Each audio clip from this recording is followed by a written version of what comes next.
Shalom, selamat pagi jemaat dikasih Tuhan. Kembali saya menyapa Bapak Ibu Saudara dimanapun Anda berada. Bagaimana kabar Anda hari ini? Saya berharap semua dalam kondisi yang baik ya.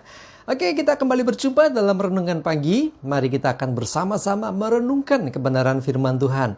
Dan sebelumnya, mari kita berdoa terlebih dahulu. Bapa di surga, terima kasih Tuhan. Pagi ini Tuhan kami datang ke hadirat-Mu menaikkan segala puji, hormat dan syukur kami atas segala rahmat, anugerah, berkat dan pemeliharaan-Mu atas hidup kami.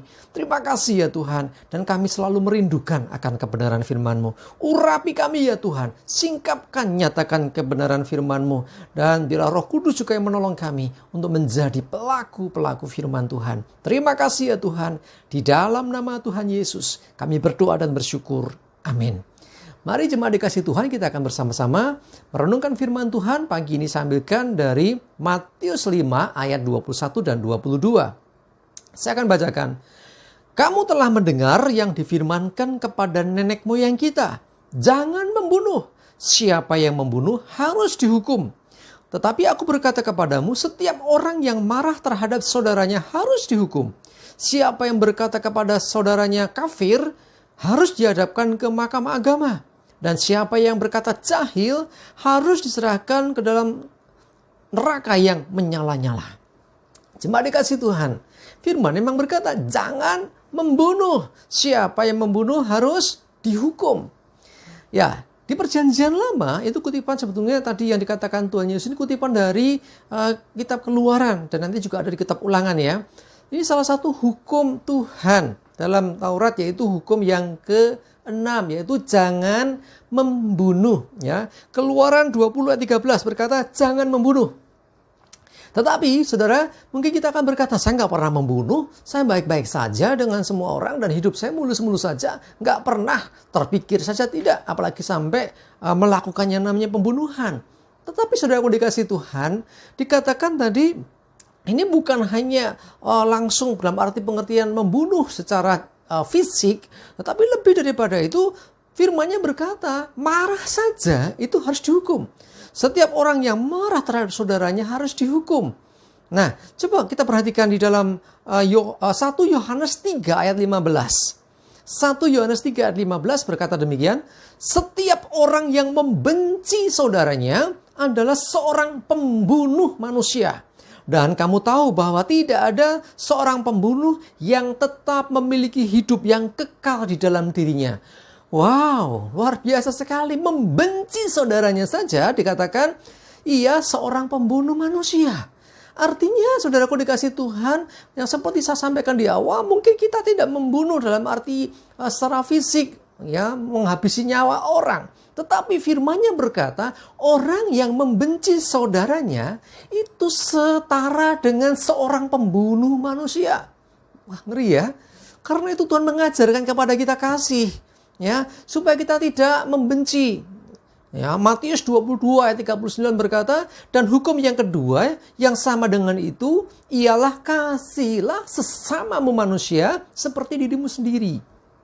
Tuhan ingin supaya kita itu menjadi orang yang selalu mengasihi sesama. Makanya ketika orang membenci berarti nggak ada kasih di dalam dirinya. Lebih ekstrim lagi firman Tuhan berkata, seorang yang membenci saudaranya itu dikatakan pembunuh manusia. Orang pembunuh harus dihukum, bukankah demikian? Bahkan dikatakan bahwa seorang pembunuh tidak memiliki hidup yang kekal. Artinya ketika kita ini membenci saudara kita, kita menaruh kecewa bahkan mungkin sampai dendam kepada saudara kita. Mungkin kita tidak melakukan pembunuhan secara fisik, tetapi hati kita itu benci. Dikatakan saudara, ini kita sudah berdosa.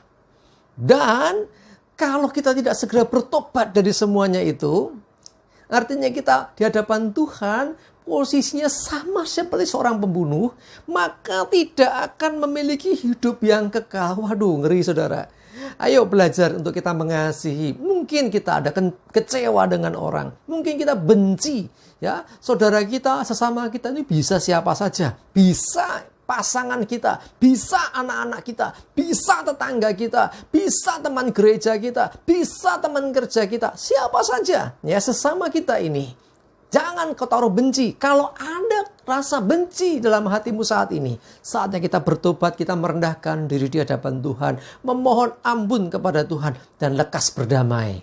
Ya, supaya apa? Supaya kita tidak dicap, tidak disamakan dengan seorang pembunuh. Ayat yang jelas berkata, setiap orang yang membenci saudaranya adalah seorang pembunuh manusia. Dan seorang pembunuh ya tidak memiliki hidup yang kekal dalam dirinya. Wah, ngeri ya. Jangan sampai kita membawa kebencian. Bahkan ada orang yang membawa kebencian dan kecewaan sampai mati. Wah, ngeri sekali. Ya, bagaimana kita mempertanggungjawabkan ini di hadapan Tuhan. Ayo saudaraku dikasihi Tuhan. Sekalipun kita dikecewakan. Sekalipun kita mungkin bahasa kerennya dizolimi. Ya, ayo belajar untuk melepaskan pengampunan. Ya, kasih mereka. Doakan, lepaskan berkat. Supaya kita ini termasuk orang-orang yang menjalankan hukum Tuhan.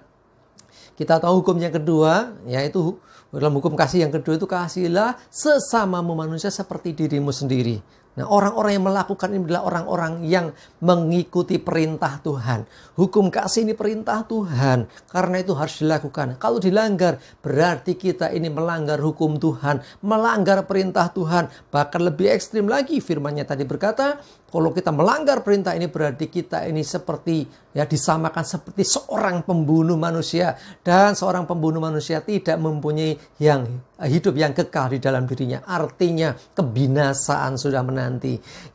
Jangan pernah berkata, aku kan sudah percaya Tuhan Yesus, dosaku diampuni. Kalau kita bertobat baru diampuni. Kalau kita nggak bertobat, kita nggak akan diampuni. Sekalipun aku percaya, iblis juga percaya Yesus itu anak Allah. Iblis percaya Yesus ini Mesias, tetapi dia tidak pernah bertobat. Saudaraku yang dikasihi Tuhan, kita orang-orang yang diselamatkan oleh kasih karunia, jangan sampai kita memberikan tidak mau memberikan pengampunan, atau bahkan kita jangan sampai menyimpan kebencian kepada orang lain. Lepaskan pengampunan, lepaskan berkat buat mereka. Sekalipun mungkin kita tidak bersalah, mereka yang bersalah. Tetap saja miliki sikap hati yang benar di hadapan Tuhan. Amin. Kita berdoa. Bapa di surga, terima kasih firman pagi ini. Boleh menegur kami. Kalau ada kebencian di hati kami, tolong kami Roh Kudus untuk kami bisa melepaskan pengampunan. Untuk kami bisa mendoakan dan memberkati orang-orang yang telah menyakiti hati kami, yang mengecewakan kami. Kami enggak mau Tuhan menyimpan kebencian. Kami tidak mau Tuhan disamakan seperti seorang pembunuh. Kami mau melakukan hukum kasih bagi sesama kami. Terima kasih ya Tuhan. Kami serahkan hidup kami semuanya di dalam perlindungan pemeliharaan Tuhan. Hari ini Tuhan kami aman selamat, jauhkan dari corona dan mara bahaya, penuh damai sejahtera. Dan kami percaya berkat-Mu menyertai hidup kami. Terima kasih. Di dalam nama Tuhan Yesus kami bersyukur dan berdoa. Amin. Mari jemaat dikasih Tuhan, semangat terus, maju terus dalam iman dan pengharapan. Tuhan Yesus memberkati kita semua. Amin.